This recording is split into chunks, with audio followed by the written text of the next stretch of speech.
ഈ അടുത്ത് ഏകദേശം ഒരു ഒന്ന് രണ്ട് മാസങ്ങൾക്ക് മുന്നേ റിയാദിലുള്ള ഒരു ഇന്റീരിയർ ഡിസൈനിങ് കമ്പനിയിലെ ഒരു ഫിറ്റ് ഔട്ട് കമ്പനിയിലെ അദ്ദേഹത്തിന്റെ അതിന്റെ സിഇഒ ആയിട്ട് ഞാനൊരു പാർട്ടിയിൽ അറ്റൻഡ് ചെയ്ത് കൊടുക്കുന്ന സമയത്ത് അദ്ദേഹത്തിന്റെ ഒരു ക്ലയന്റ് ഉണ്ടായിരുന്നു ഞങ്ങളെ കൂടെ. അപ്പം ഞങ്ങൾ ഇങ്ങനെ സംസാരിക്കുന്ന സമയത്ത് ആ കമ്പനിയുടെ സിഇഒ പറഞ്ഞു, നിങ്ങൾ അന്ന് ചെയ്ത് തന്ന വെബ്സൈറ്റ് ഞങ്ങൾ ഒന്നും ചെയ്യുന്നില്ലായിരുന്നു, ജസ്റ്റ് വെബ്സൈറ്റ് അങ്ങനെ തന്നെ വെബ്സൈറ്റ് ഡിസൈൻ ചെയ്ത് നമ്മൾ വെബ്സൈറ്റ് ഹോസ്റ്റ് ചെയ്ത് അവിടെ ഇടായിരുന്നു ചെയ്തത്. പക്ഷെ എനിക്ക് ഇന്ന് കിട്ടിയതിൽ ഏറ്റവും വലിയ ഒരു ക്ലയന്റിനെ എനിക്ക് കിട്ടിയത് എൻ്റെ വെബ്സൈറ്റ് വഴിയാണെന്ന്.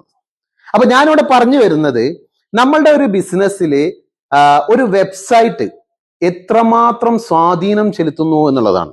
ഇതൊരു വൺ ടൈം ഇൻവെസ്റ്റ്മെന്റ് ആയിരിക്കാം, പക്ഷെ ഇത് നമ്മുടെ ഇന്റർനെറ്റിൽ കിടന്ന് ഇങ്ങനെ കളിക്കുകയായിരിക്കും. അപ്പം നമ്മുടെ പ്രോസ്പെക്ട്സ് ഇന്റർനെറ്റിൽ വരുന്ന സമയത്ത് അവരെ നമ്മുടെ വെബ്സൈറ്റിലേക്ക് ആകർഷിച്ചു കഴിഞ്ഞു കഴിഞ്ഞാൽ നമ്മുടെ വെബ്സൈറ്റ് വളരെ കളർഫുൾ ആയിട്ടുള്ള, വളരെ ഡിസൈൻ ആയിട്ടുള്ള, വളരെ എന്താ പറയാ, വളരെ കുറെ ഇമേജസും കുറെ ഫ്ലാഷും കുറെ വീഡിയോസ് ഒക്കെ കൊടുത്തിട്ട് ഒരു കളർഫുൾ ആയിട്ടുള്ള ഒരു വെബ്സൈറ്റ് എന്നതുകൊണ്ട് നമ്മുടെ ബിസിനസ്സിന് വലിയ കാര്യമൊന്നുമില്ല. കാരണം ഇങ്ങനത്തെ ഒരു വെബ്സൈറ്റ് അല്ല നമുക്ക് കൺവേർഷൻ കൊണ്ടുവരുന്നത്.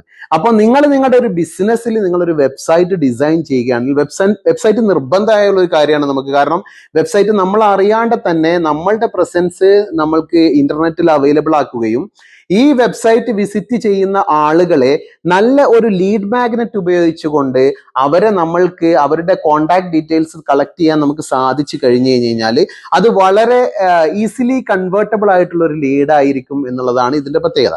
അപ്പം നമ്മുടെ കമ്പനിക്ക് വേണ്ടി നമ്മൾ വെബ്സൈറ്റ് ഡിസൈൻ ചെയ്യുന്ന സമയത്ത് നമ്മൾ വളരെ ശ്രദ്ധിക്കേണ്ടത്, നമ്മൾ ആരെയാണോ ടാർഗറ്റ് ചെയ്യുന്നത്, ഏതൊരു കസ്റ്റമർ സെഗ്മെന്റിനെയാണോ നമ്മൾ ടാർഗറ്റ് ചെയ്യുന്നത്, അവരുടെ പ്രശ്നങ്ങളും അവരുടെ പെയിൻ പോയിന്റ്സും അവരുടെ പ്രശ്നങ്ങൾക്കുള്ള സൊല്യൂഷനും പെട്ടെന്ന് നമ്മുടെ വെബ്സൈറ്റിൽ കാണുകയും അതിന് നമ്മൾ എന്തെങ്കിലും ഒരു ഇമ്മീഡിയറ്റ് സൊല്യൂഷൻ കൊടുക്കുന്ന ഒരു ലീഡ് മാഗ്നറ്റ് നമ്മുടെ വെബ്സൈറ്റിൽ ഉണ്ടെങ്കിൽ വളരെ ഈസി ആയിട്ട് നമ്മുടെ വെബ്സൈറ്റിലേക്ക് വരുന്ന ഒരു പ്രോസ്പെക്റ്റിനെ നമുക്ക് വളരെ ഈസി ആയിട്ട് നമ്മളുടെ കസ്റ്റമറായിട്ട് കൺവേർട്ട് ചെയ്യാൻ പറ്റും എന്നുള്ളതാണ് ഇതിന്റെ പ്രത്യേകത.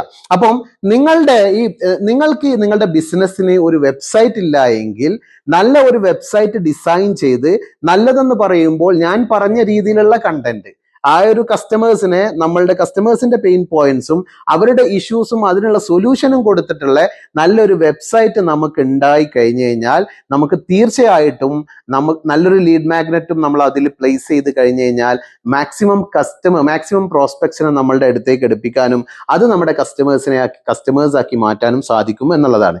നിങ്ങൾക്ക് നിങ്ങളുടെ ബിസിനസ്സിൽ നിങ്ങൾ ലീഡ് ജനറേറ്റ് ചെയ്യുന്നതിന് വേണ്ടി എന്തെങ്കിലും പ്രശ്നങ്ങൾ ഉണ്ടെങ്കിൽ നിങ്ങൾ കമന്റ് ബോക്സിൽ കമന്റ് ചെയ്യുക. We can get in touch. Thank you so much everyone.